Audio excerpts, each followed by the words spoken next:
why is flow or having your life be in flow something that you should care about or invest in? There's been more than like 100 years of worth of research on this field, and it's especially picked up in the last 40 to 50 years. And we'll talk soon about who the scientists were and the history behind this.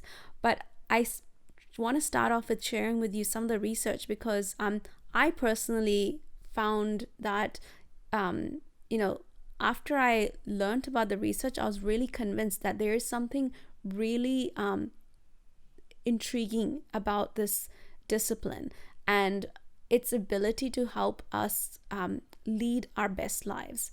And so let me just share with you 3 interesting areas. First one is productivity. McKinsey actually did a study where they took 500 executives from some of the leading companies in the world and tried to see what the correlation was between those in flow and their productivity. They actually found a 500% increase in productivity. That's like saying you can do a whole week's worth of work in one day. And if that's true, then what would it be like if we were in flow like every week, every month, our entire year? How much more could we achieve? How much more could we achieve in our lifetimes? I mean, I'd even go as far as to say that maybe that's why some people can lead multiple lifetimes in one, because they literally are, they literally are in such deep levels of concentration that they can actually be that much more productive. We can actually see similar gains in creativity as well. When you're in flow, your creativity increases by 400 to 700%. And what creativity is, our ability to basically connect dots that normally don't exist. It's usually at the intersection of 2 very different ideas. And that's where a lot of innovation happens. This is where some of the best companies get made. This is where some of the best music gets made, in this very nuanced intersection that other people hadn't seen but someone else had. Some of the best art.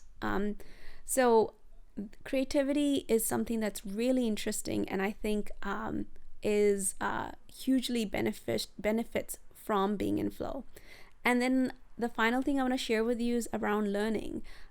We know when we're in flow, we are 50%, we're able to learn at 50% like higher speed. So essentially what that means is like you can learn the same amount in half the time.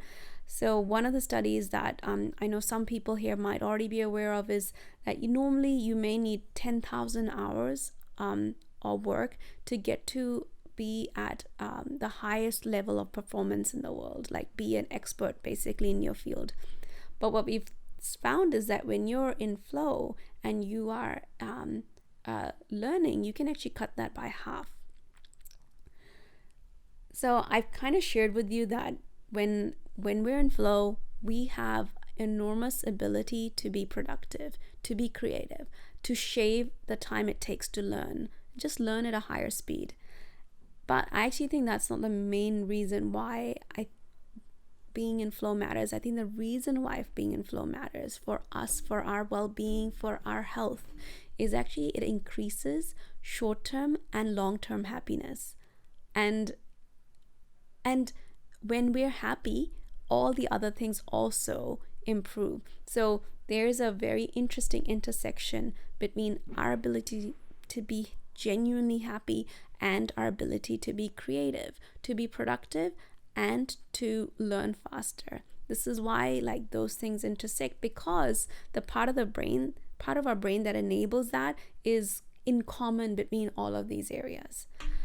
So I kind of hope this is interesting enough that you want to learn a bit more about